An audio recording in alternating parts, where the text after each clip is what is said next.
ជំរាបសួរពុកម៉ែបងប្អូនទាំងអស់គ្នាបាទថ្ងៃនេះមកបង្ហាញកូនមាន់4-10ក្បាលទេបាទមានអីច្រើនទេបាទចេញពីទ្រុងបាទ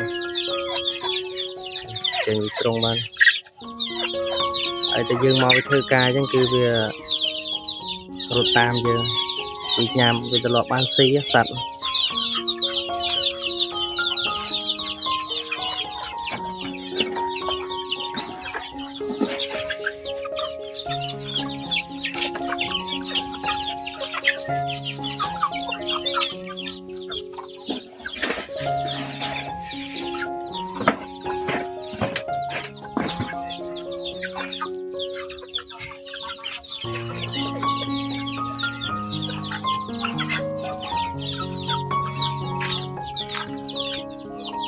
មកសបុក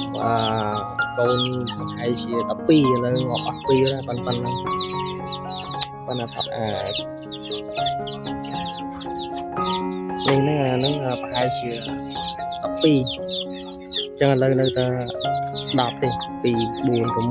8 9បាត់1ទៅណាបាត់ដល់ស៊ីហ្នឹងចឹងនៅកូនមាន់ក្នុងទ្រុងទៀតមើលតែឲ្យមើលទាំងអស់គ្នាមេរត់មកពីណាទេនោះ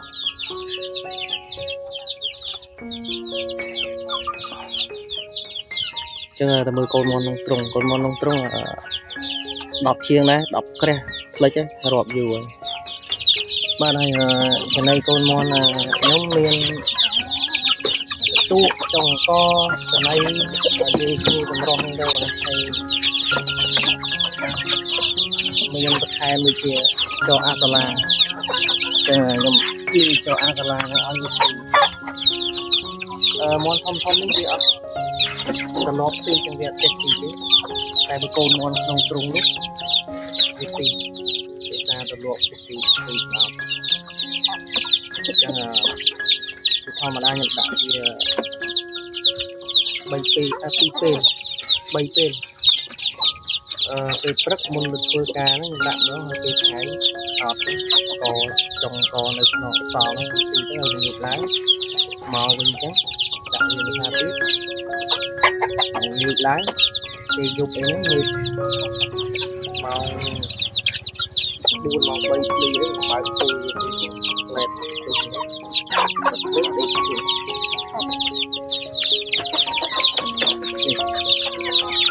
បែបហ្នឹងនេះចោអាសាឡាខ្ញុំដាំខ្លួនឯងបាទហើយនេះកូនមកក្នុងទ្រុងមួយជុំនៅលើកតោចំណៃក្រហមហ្នឹងឃើញចកុកអញ្ចឹងតែអត់ឃើញងាប់អញ្ចឹងមើលខ្ញុំដាក់ឲ្យវាមើលឲ្យវាស៊ីទាំងអស់គ្នាចាំមើលចំណៃ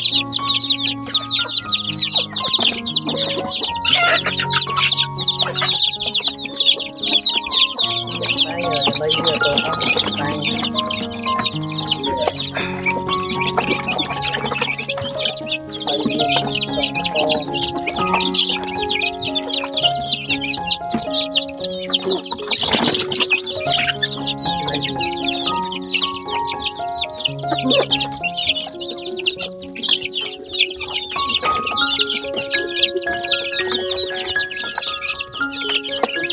តែមិញសើមួយថ្ងៃនេះគឺវាធ្លាក់ភ្លៀងអញ្ចឹងកូនមាន់ដូចពេលឃើញថាវារៀងឈឺវាអត់សូវស៊ីតែបើជាធម្មតាដាក់មកដណ្ដើមគ្នាស៊ីគ្រូតែនេះដាក់ទៅដូចវារៀងអត់សូវស៊ីទេប៉ុណ្ណឹងបើរាល់ដងវាស៊ីមកគឺជិលទិញថ្នាំទិញអីតាមធម្មជាតិទេ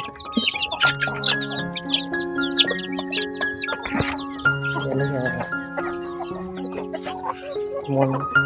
វាហ៊ានស៊ីឲ្យខ្ញុំឈរទៅប៉ុណ្ណឹងមិនអាចចេញវាមកស៊ី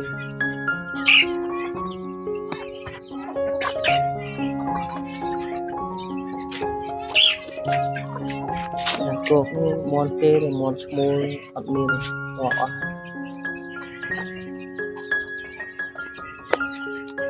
ប វីដេអូនេះមានប៉ុណ្ណឹងទេគ្រាន់តែបង្ហាញលេងទេខ្ញុំអត់មានបង្ហាញពីរបៀបចំរបៀបអីខ្ញុំបង្ហាញសកម្មភាព